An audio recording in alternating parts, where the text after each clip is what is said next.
Hi, John Kerry here. I just want to take this opportunity to thank all of you for taking the time to be involved in the Living in the New Normal conference, which is being sponsored by the Military Children's Education Coalition and the Home Base program. Our war effort certainly involves our home front, and we're fortunate that our home front includes all of you, leaders from business, labor, government, clubs, community service, and the faith-based community, along with leaders of our military itself. It's only been a few weeks now since President Obama announced the Joining Forces initiative in order to enlist the home front to help meet the needs of military families. And now your conference is going to help us march forward in that effort. I really can't think of anyone better qualified than Patty Shinseki to lead us in such an effort. She was, as I think you know, an Army spouse for 38 years, married to the former Army Chief of Staff, Eric Shinseki, who we are now fortunate to have serving us as Secretary of Veterans Affairs.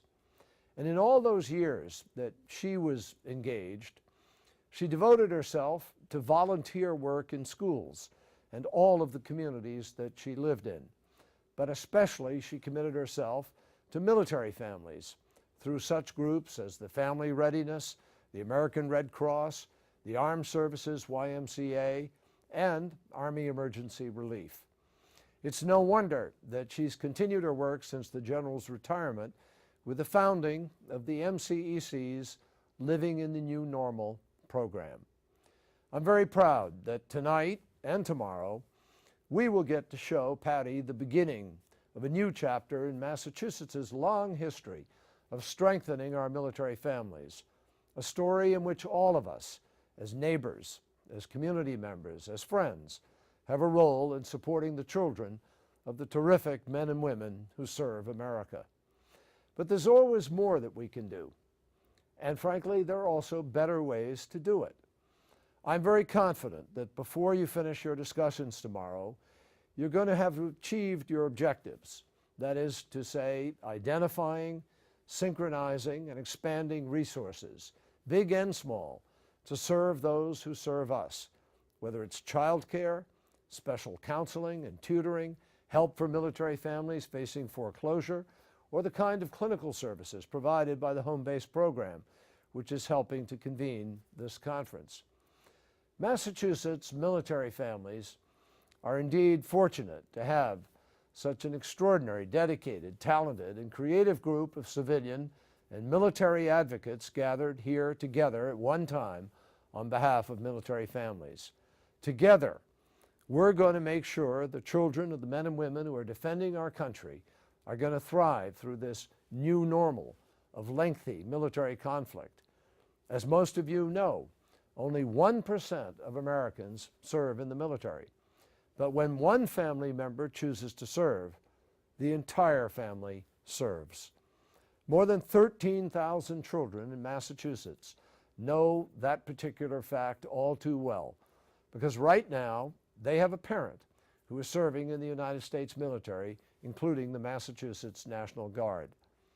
Thousands more children in our state have a parent, a brother, or a sister who has been deployed during the past 10 years.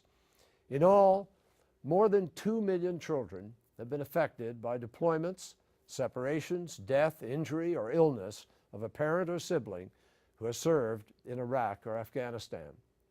For most of these folks, the new normal means repeated separations from their loved ones, or the new normal of loved ones with serious injuries or illnesses, or the new normal of loss of loved one altogether.